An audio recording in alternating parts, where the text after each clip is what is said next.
Abusia sesem no weka samane body echemu echese wodi wani echrem ewo eye Npp Headquarters a abusia eja dele wo ho yes enwoma koso ewo ho edi enti amane body echemu echese Musa Danquah atumi a drop post na means Musa Danquah a drop na abusia edi eye chaos kese pa na echese edi akọ anase asi ewo eye Npp Headquarters me fasa akonya we so mo akọ abasonko so ebiem emfa wo emra channel so abusia be subscribe like na wabo aso ahema for pense na bi atie no anya bi atie be media efasa akonya we so ado biara se abusia since day one mo na abusia maboa ye channel no kakra ama ye duru eye mpepe so se ya be media eda mase papa abusia na ma ye edi amaye no abusia ye ni eso yes ye ni eso papa yetie ensem a Musa Danquah a drop ya chese ama eye confusion kese amane bona echemu echese a set up ewo eye Npp Headquarters wo dem yetem asese a Global Info Analytics CEO at the latest post be ababonten as our post ebusuya a shocky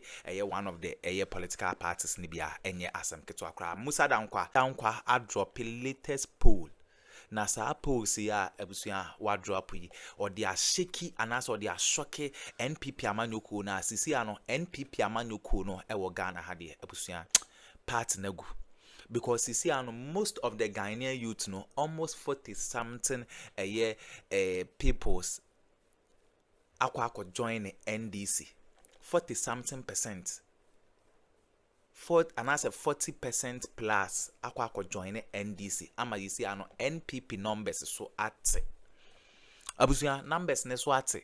Ama even NPP. Almost stronghold a Ashanti region crown abusuan sisi ano after say Musa Danquah drop a post no report no abusuan okọ Ashanti region say obehu a floating voter no at first na almost be 2% and as 3% abusuan but right now okọ Ashanti region floating voters are more Ashanti region abusuan sisi ano omo edru 17% 17% no a high possibility omode join the NDC no high.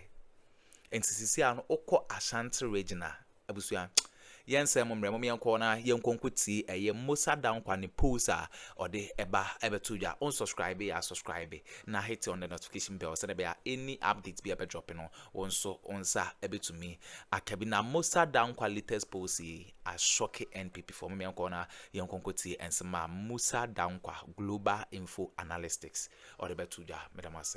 The latest Global Info Analytics poll for the first quarter of 2026. The survey conducted between March 5 and March 23, 2026 shows a notable shift in party affiliations compared to findings from December 2025. Now, according to the findings, support for the NDC rose from 41% to 45% within the period, while the NPP saw a slight decline from 26 to 25%. The data reveals a significant advantage for the NDC in key swing regions, Greater Accra, Central, and Western region, widely regarded as decisive in national elections. Global Info Analytics says a full report of the March 2026 polls will be released on March 25, offering deeper insights into voter sentiment ahead of Ghana's next electoral cycle.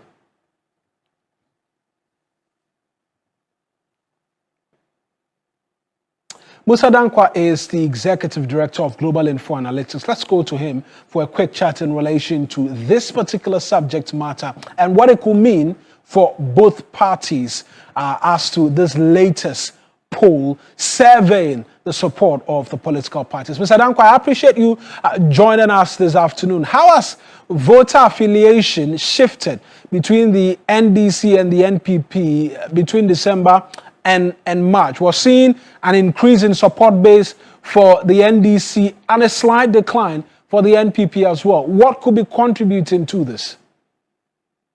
Thank you very much for having me. As to what is contributing in terms of reasons, I can't really tell. I don't know. But what we've seen is that about 1% of people who left or declined in NPP went to the NDC. And also among the floating voters, that number has declined to 17%, meaning that though they were floating at a point in time, they have now shifted towards NDC. And those who say they won't tell us their party, also declined by 1%, and they have also joined the NDC folks. So all the losses we saw from floating voters not disclosing an MPP went to NDC over the period. Now, we see a regional tilt as well for the NDC in terms of the swing regions. Yes, I hear you on the fact that we do not know why they are doing that, but how significant is that in terms of the swing regions continuing to maintain that support base down from December of 2024? Look, the swing regions normally provide a very decisive path to victory. And usually, you have to fight for every vote in the swing region. So normally, it is much tighter there than elsewhere. What we have seen as a phenomenon, even from the last election, is that the NDC was doing far better in the swing regions than across the country. And that is still repeating here.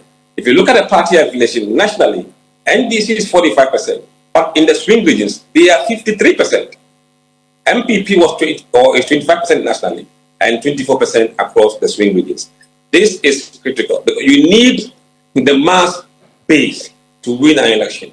And if NDC is doing this well in the swing regions, it's put them at a very huge advantage in the future elections. A part of the report which interests me is the Akan regions and what appears to be that continuous, I don't want to call it dominance, but significant footprint of the NDC there. Again, I understand you saying we don't know the whys, but having seen the trajectory as to what contributed to their footprint increasing, would you say there's been a doubling up in terms of the work resulting in us continuing to see this trend, or more to do with the declining tide of the NPP in those areas?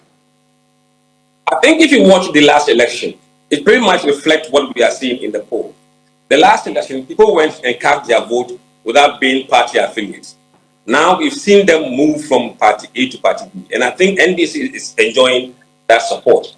Traditionally, the Akan bloc has been the MPP's bedrock. At the moment, it appears to be in disarray, with NDC with 41% and MPP 26%. If MPP needs to rebuild its base or needs to work, it must start from the Akan bloc. At the moment, doesn't look pretty at all. But while we look at all of this, there are those who say that, well, it's been all good for the NDC up until this point. Now we're seeing a major economic downturn as a result of the ongoing conflict. Fuel prices are already on the up. There are concerns that are being raised across board about procurement and certain government actions that will begin to see the support chip away. Do you agree? We are here to measure. Every 90 days we are here. So whatever transpired between now and 90 days, whether in terms of fuel price adjustment or the hardship that we may endure down the line, and whatever scandals that may break out, we will be there to measure it. At the moment, the sentiment is not reflecting in the current polls. For the NPP, who have seen what is a continuous decline in terms of the support base, there is a cause for concern, but how do they remedy this? They need to find answers to the question why. I don't have the answer to the question why, but there is clear indication that something is not right, especially in their backyard. In the Ashanti region, it appears to be worse for MPP. At the moment, only 34% of them say they are openly MPP. NDC is 30% in the Ashanti region. And a whopping 23% say they are floating voters. We have never seen such high number of people saying they are floating in Ashanti region. At the moment, nationally, there are more floating voters in Ashanti region than Western and Central together. That is worrying for MPP. Again, in their Eastern region, where they are strong at, MPP is now minority in the Eastern region. NDC has 41% party affiliation, MPP 29. Right. Means people are struggling to want to identify with the party, and this base, I haven't gone through into the details, is it a lot more of the younger generation who are failing to want to identify openly with the party? It is across board. If you look at the people who are 18 to 24 years, 44% of them say they are now NDC. MPP is 22%. Those between 25 and 34, it is 50% for NDC and 20% for MPP. The Gen Zs.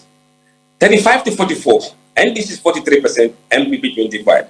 45 to 54, NDC 40, MPP 32. 55 to 64, MPP 34, NDC 40. Above 65, NDC 45, MPP 31. What we have seen is that the younger the population, the lower or the less support they have for MPP. And the older the population, the more support they have for MPP.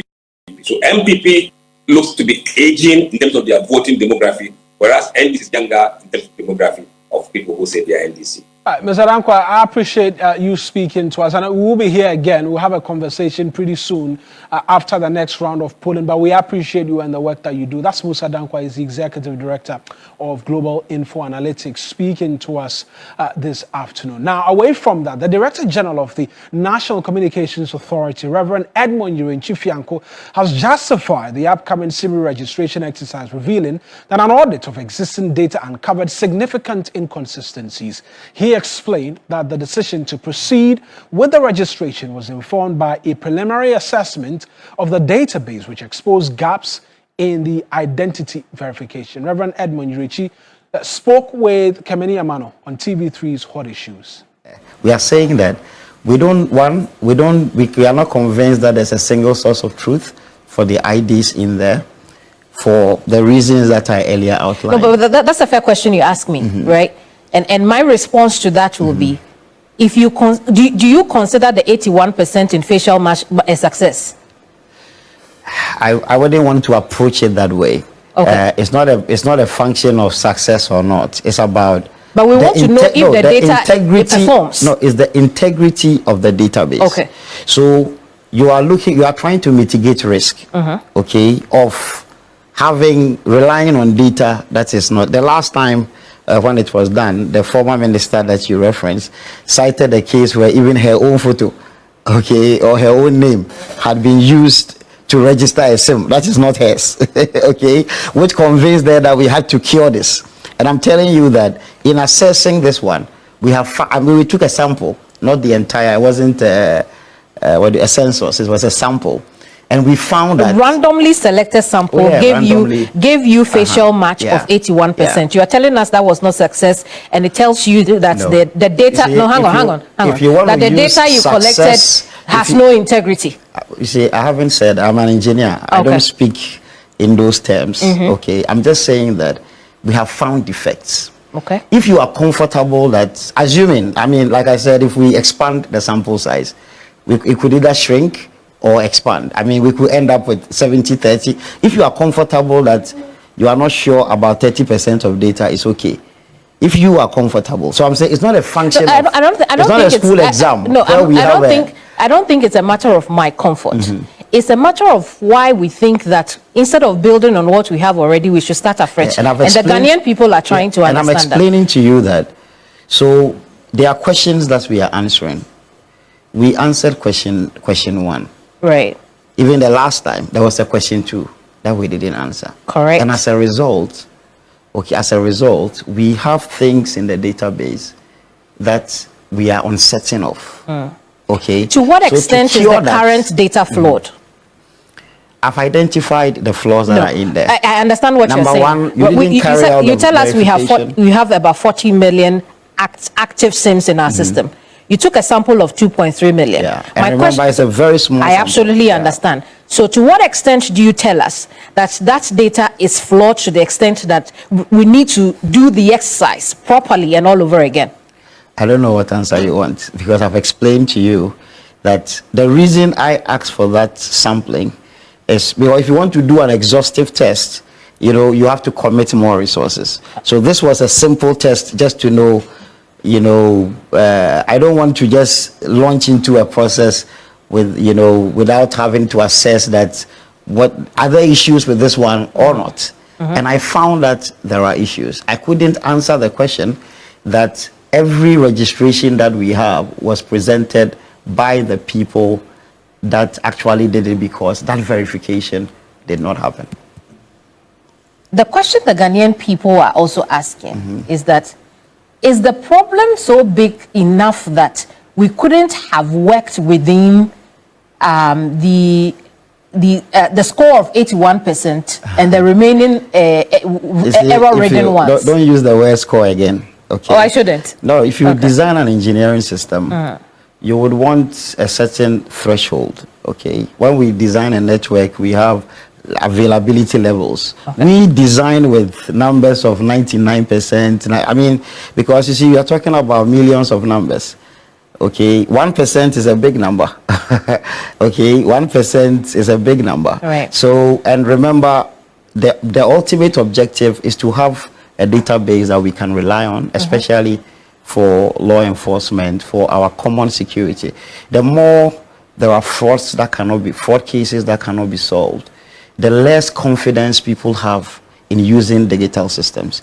And remember, we are gradually moving into an environment where, digital is going to be our life. So this is at the core of building confidence in systems that we all use. And because I've had cases, and sometimes you can't find the people, even though the numbers were supposedly to be registered. We have also a problem of the non-classification of corporate numbers. Okay, we were not able to tell that, this number was registered as a corporate number, because even under that, in the central register, because remember, the MNOs maintain their data, and then there's a central register. These are all things that we want to cure.